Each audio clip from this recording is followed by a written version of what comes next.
I'm looking at a weird energetic state of plasma. It's a state of matter. So you probably heard of solid, liquid, gas, but most people have not heard of plasma. I actually didn't hear about plasma until I was in grad school in my master's. Kind of like a different state of matter where you add more energy and then you can get turn a gas into a plasma. But I specifically study low temperature, so not the super hot stuff like the sun, but I study like the other end where it's actually a very low temperature and it makes it easier for us to generate in the lab. How do you make plasma in the lab? You need a gas and energy source. And so in my lab, I basically have the vacuum chamber, the gas inside, the capacitor, and then I power it with um, electricity, and then I make a low temperature plasma. That's very, very cool. And so with that, I'm able to put my chamber inside of that and then look at, now that I apply this magnetic field onto the plasma, what happens. And the work of my group has been basically, they built this magnet the past 12 years. They tried things and they're like, whoa, that's crazy. Literally, like every single time they're like, oh, okay, so that's not what we expected to happen. Which is always actually a good thing in science. Yes, science! That's actually what we want. Exactly, because now your girl's getting her PhDs. So I think here on Earth, it's great because, like I said, low temperature plasma is pretty easy to generate.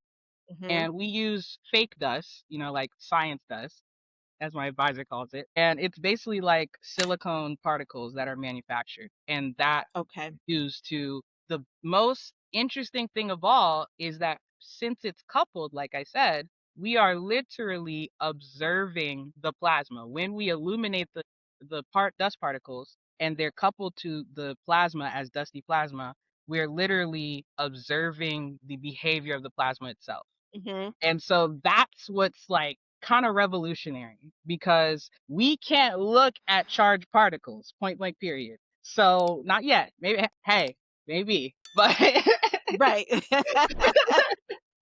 never know. Exactly. But right now we can't. So being able to image things that we can actually resolve to some extent, like a dust particle that you can literally take a video of with your iPhone or something and track the particles, and from that we can extract physics. So where my project comes in is, they're like, we can track particles and extract physics. What if we tracked the structures themselves and extracted physics? Mm, And so because of the way the structures, their shape is and their movement is, all of that is tied to the fundamental physics of a magnetized plasma. And so being able to quantify that is essentially what I'm trying to get my dissertation on. right. And also it would point towards the direction of being able to unhand wave and actually really uncover the underlying physics, plasma physics, that's actually driving the structures. And it ties to so many different things, which I also didn't realize until I got deep into my research. Mhm. What should people be excited about when it comes to plasma physics? And especially in particular your research? I love this. I love this. Well, I would say, like I mentioned before, in low temperature plasma, there's a lot of applications. And the coolest thing I ever saw, because I'm a Star Trek fan, I went to this talk. It was medical physics, and they were applying low temperature plasma as, like, you may have heard of the kind of medical device where you seal off, like you basically cauterize something. Yep. And so they were trying to make a plasma version of that. But what they did not expect is that it would have some small level of cellular regeneration. And so essentially this guy put in a clip of the scene from like Star Trek Next Generation where they were in the Yep. hospital and they like closed up that man's head wound, and he was Yes. like, this is basically what we're doing. And I was like, excuse me? It's like, so it's real. It's real! What you mean cellular regeneration? Don't just throw that out there. And then also in agriculture, I mentioned, so essentially they are exposing plants to low temperature plasma and the plants are growing faster and bigger. Interesting. And again, cellular generation, slight. It's not going to close up your whole wound. The plants Right. growing faster and bigger, it's a little bit. Higher, further, faster, baby. But at the end of the day, it's affecting like the molecular structure of different things, and it can be extremely useful for us in our everyday lives. And so that excites me the most, even though I don't Mhm. even do that necessarily. It Right. excites me to see where that technology could go. But the reason that I got into my work is because there's one other thing that affects our everyday lives that is really pressing, and that is the energy crisis that we're in. And so being able to stabilize something like a fusion reactor in the very near future is very important to me because it's something that I'm very passionate about. And so when I came to Auburn, I was like, oh, okay, yeah, I'm going to do fusion. Like, that's cool. But then I saw this magnet and I was like, okay, What is interesting. that? And, it turns out there is a connection, and that is that I'm working in an extremely high magnetic field, which is the same magnetic field that's at the edge of fusion reactors. And so, one thing that they are concerned about is their plasma getting non uniform at the edges and generating structures that are aligned with the magnetic field that can move around and have different types of morphology and different types of transport, which means that they could be shaped differently or they can move differently, faster or slower, and different angles. And so essentially, all of that messiness at the edge of the fusion reactor is going to cause it to cool down or basically not work.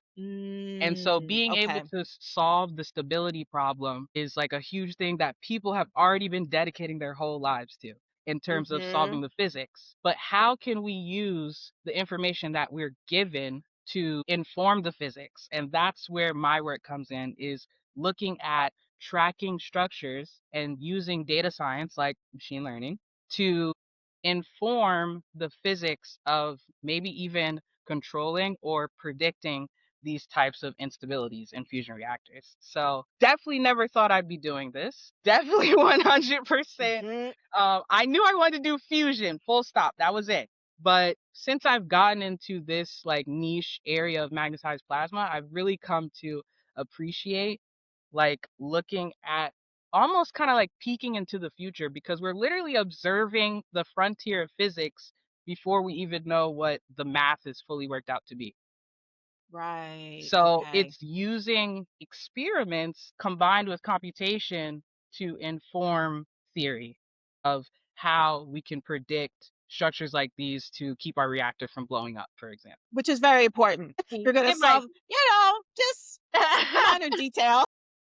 it might be important, but if you never heard of what a fusion reactor is, it's essentially making a mini sun on the Earth, something slight, and we're trying to do this because it's actually a relatively simple process. It's literally the fusion of two nuclei. But in order Okay. to fuse two nuclei, you have to overcome basically one of the strongest forces in the universe. And so, you know, Yep. as cool as Marvel is, we're not Sentry, okay? We don't have the Right. power of a billion suns or even one sun, really. You don't want to do this, Poppy. You can call me the Sentry. So I think that We're still trying to work out the one sun. yeah, One exactly. very small version of the Yeah. one sun, the sample size. So the challenge has been there for decades, but I am so excited because in my work in plasma, I have realized that our technology has advanced so much that we are closer than we've ever been.